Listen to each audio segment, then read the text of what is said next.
Mga kapuso, kami po ay patuloy na sumasaludo sa frontliners dahil sa inyong dedikasyon upang malabanan ang COVID-19.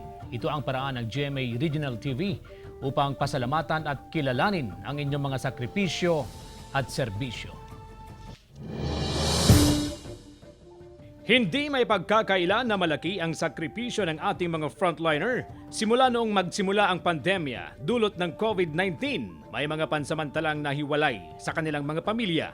Ang iba nakaranas ng diskriminasyon at ang iba naman ibinuwis ang kanilang buhay upang matiyak na ligtas ang lahat mula sa nakamamatay na virus. Merong patuloy na nagtrabaho para sa pamilya o mulan man o umaraw. Nakaantabay ang mga frontliner sa checkpoints para tiyakin ang peace and order. At upang ipakita ang pasasalamat, nagkakaisa ang GMA Regional TV teams sa buong bansa sa pangunguna ng Vice President and Head ng GMA Regional TV na si Oliver Victor Amoroso sa pagpupugay sa mga frontliner.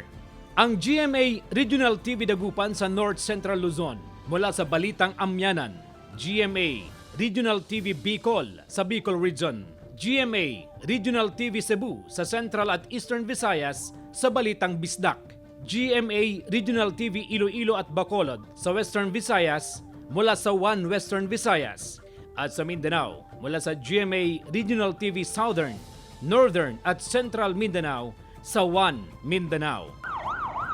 Sa lahat ng mga frontliner, taos-puso naming pasasalamat sa inyong serbisyo sa ating komunidad. Saludo ang GMA Regional TV sa inyo. Mga kapuso, sabay-sabay nating panoorin itong pasasalamat sa ating mga frontliner. Sambayan, tayo'y ahon, walang maiiwan sa pagbabago.